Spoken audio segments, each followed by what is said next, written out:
Hi, I'm Colin.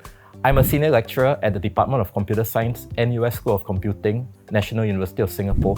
And right now, we are in this wonderful place called Makers at SOC, where our students can come by and make use of our equipment, and we can loan them stuff for them to do their dream projects and, someday maybe start their own startup.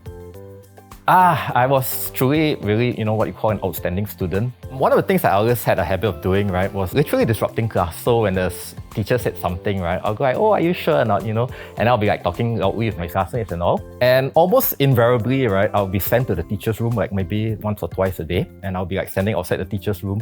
So I was actually kind of a bit of a fixture in SJI. Like. So, it's like when the teachers walk past, right, they look at me and go like, you again.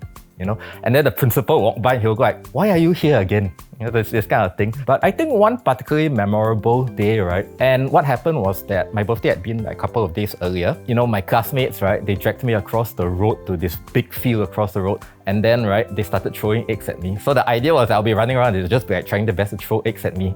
So of course, it was nothing vicious. It was kind of a tradition then. And being a tradition and, being one of the very traditional leaders, right? I went back and I knew that there was another classmate's birthday 2 days later. So I wrote on the board, please bring eggs for this person's birthday. And what happened was that on that day, in between periods, we got really noisy to the point where the discipline master actually came in and then he told us, right, to keep quiet. And he turned around, he looked at the board and he saw, this thing about bringing eggs. And he said to us, don't you dare bring eggs. And, true to form, right, what I did was that I brought a carton of eggs. Now, the funny thing, right, is that all of my other classmates were sensible enough to listen to the discipline master, except me. So that day he did a spot check and he found the eggs. Okay, and then immediately, right, he took me aside, he brought me to his office. Okay, then they had this form called a white form. I don't know what the form is actually called, but essentially to us it's called the final warning form. So the idea is that if you had to fill that form and if you had to get your parents to sign it, the next time you do something wrong, they would expel you. So then I had to fill that form. And then he brought me to the meeting room, had to bend over, right, and I got 2 cuts on the behind. It was really, really bad because the cane was really thick. And it actually left marks on my bottom, right, for something like more than a week. But that wasn't the worst part. The worst part was that I had to bring that form home and ask my dad to sign it. Okay, so then I brought it back and then my dad signed it, right? And yeah, let's just say that he wasn't impressed. I was always extremely curious about science. What we call the Pyrex Incident, that was kind of a funny thing. James and we managed to get our hands on an old car battery. Now, of course, right, car batteries have sulfuric acid in them. And we're thinking, what's the coolest thing we can do? We can get concentrated sulfuric acid out of this. Why, right? Simply because. Okay, so we got that battery and then we kind of poured out the contents into this Pyrex dish.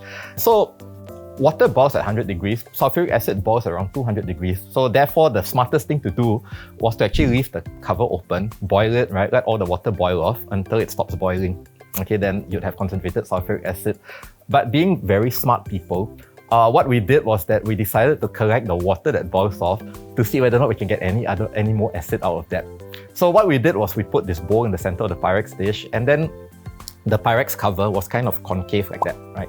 Or convex, right? That rather. So we flipped it upside down, and the idea was that the water would collect here, and then it would flow to the center and drip into the bowl. And when we started it, the two of us, we looked over the bowl and we're like, ooh, because we started seeing this first whisk of steam, right? We're like, ooh, this is amazing. And then we looked at it for a while and then we just stepped back and then we started talking about all the cool stuff we're gonna do with concentrated sulfuric acid.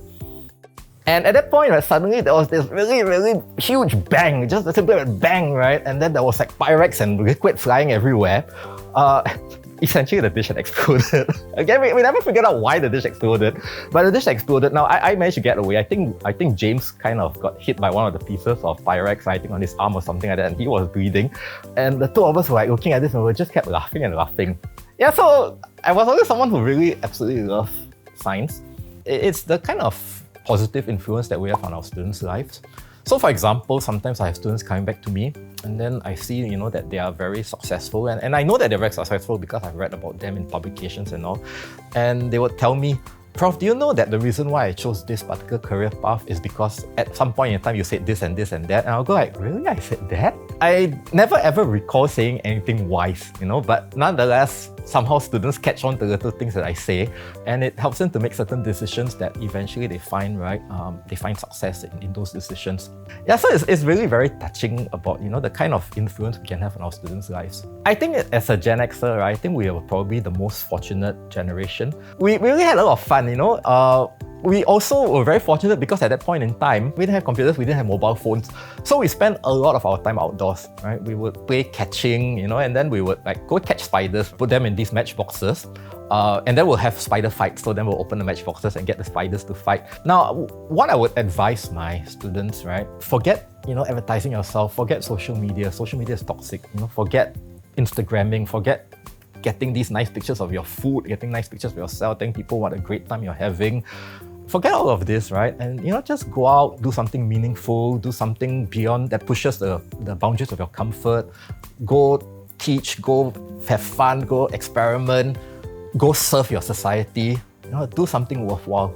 Do something really, really worthwhile, something adventurous. Most of all, right, I say that life is a huge, fun adventure, and you should really go out and live it. Yeah, the real world is out there, just go out and grab it.